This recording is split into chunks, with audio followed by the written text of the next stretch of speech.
네, 중간고사 보기 전에 마지막 강의인 13번째 강의에서는 원래 트랜지언트 리스판스를 다루기도 되어 있었으나 인버터의 마지막 부분을 다루는데 만족을 해야 했습니다.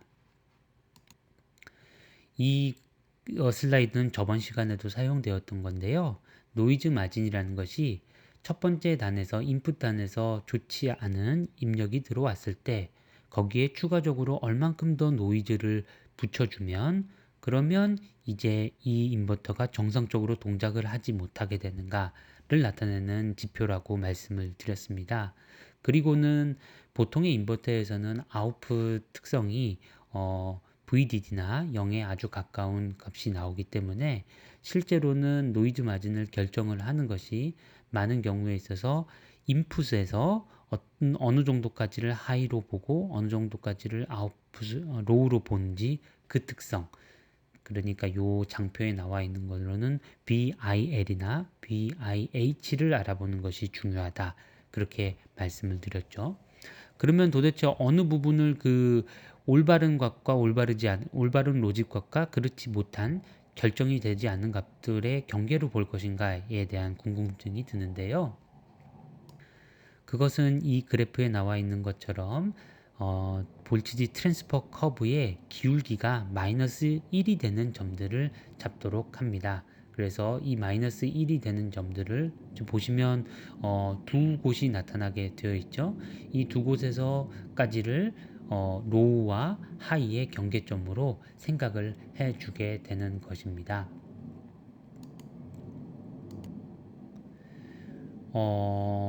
그런데 이제 이렇게 해가지고 값을 일일이 구하고 하는 일을 할 수 있을 텐데요. 여기서는 그렇게 생각을 하지 말고, 중간에 있는 그 트랜지션이 일어나는, 로우하고 하이가 일어나는 그 부분에서는 보통 이제 트랜지스터가 엔모스와 피모스가 모두 세츄레이션 영역일 것이기 때문에 이 세츄레이션 영역 그 가운데 부분에 있다고 생각을 하고 거기서의 기울기를 한번 구해보자 라는 내용을 말하고 있습니다. 만약에 이 기울기가 급하다면 어떨까요? 크다면 그렇다면 이 기울기의 절대값이 크다면 노이즈 마진이 더 커질 것을 쉽게 생각을 할 수 있고요. 만약 이 기울기가 가장 최대가 되는 기울기가 작다면 노이즈 마진이 안 좋겠구나라는 걸 알 수가 있습니다. 그래서 수업 시간에는 엔모스와 피모스 모두 다 세츄레이션 영역에 있으며 채널 랭스 모듈레이션이 있다고 생각을 하고 유도를 하여서 dv out over dv in을 구하였는데요. 그 구한 형태를 보시면 분모와 분자에서 오직 분모 쪽에 람다 n과 람다 p에 대해서 선형적으로 비례하는 항이 들어가는 걸 아실 수가 있습니다. 결국 한마디로 요약을 하자면 볼티지 트랜스퍼 커브의 최대 기울기 값은 채널 랭스 모듈레이션에 의해서 결정이 된다 라고 말할 수 있겠네요. 그래서 채널 랭스 모듈레이션이 별로 없는 효과가 없는 녀석을 가지고 있게 되면 그러면 노이즈 마진 측면에서 유리한 점이 있다고 말씀을 드렸습니다. 네, 그리고 이번 슬라이드에서는 CMOS 인버터가 아닌 패스 트랜지스터를 생각을 해보았습니다. 패스 트랜지스터가 왼쪽 위에 있는 그림처럼 있다고 할 때 게이트 전압이 VDD로 인가가 되고 드레인 전압이 VDD가 인가가 되면 그러면 초기에 만약에 소스 전압이 낮았다면 이쪽으로 계속 전류가 흘러가면서 소스 쪽에 달려있는 로드 캐패시턴스를 차징을 하겠죠.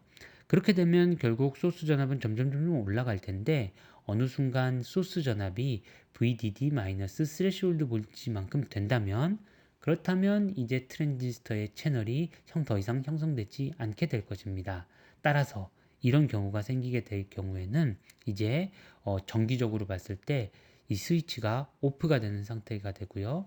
그래서 우리가 생각할 수 있는 건 우리가 인풋으로 VDD를 인가를 해 주었을 때 아웃풋으로 나타나는 것은 VDD에서 VTM만큼 빠진 것이 나타나겠구나 라는 걸 알 수가 있고요.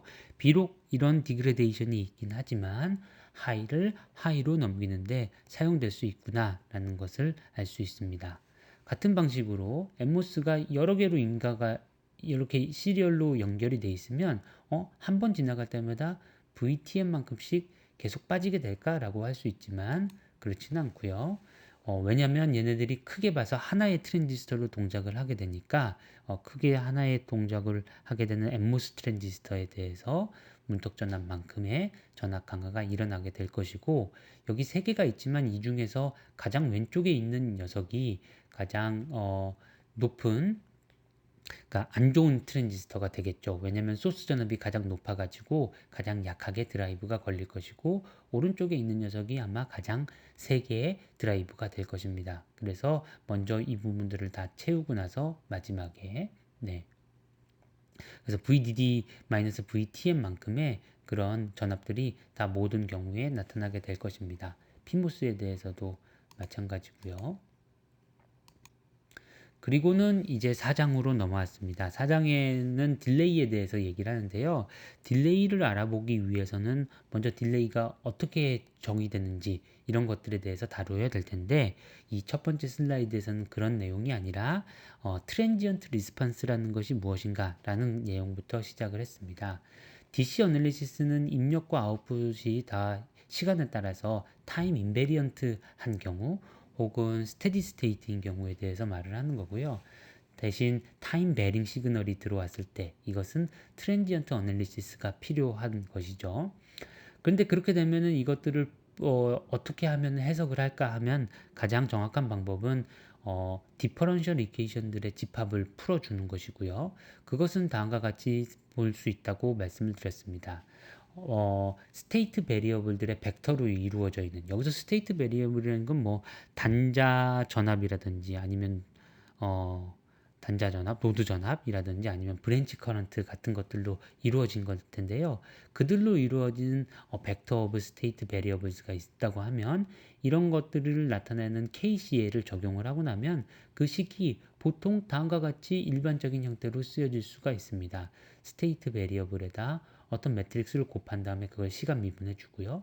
그것과 스테이트 베리어블의 비선형, 일반적으로는 비선형 함수를 취하여서 또 다른 벡터에서 벡터로 옮겨주는 연산을 취하게 되고, 우변에 나타나는 B는 외부에서 인가해준 전압 조건들이 이것을 결정을 하게 될 것입니다. 간단한 RC 회로를 가지고 이 내용을 다루었죠.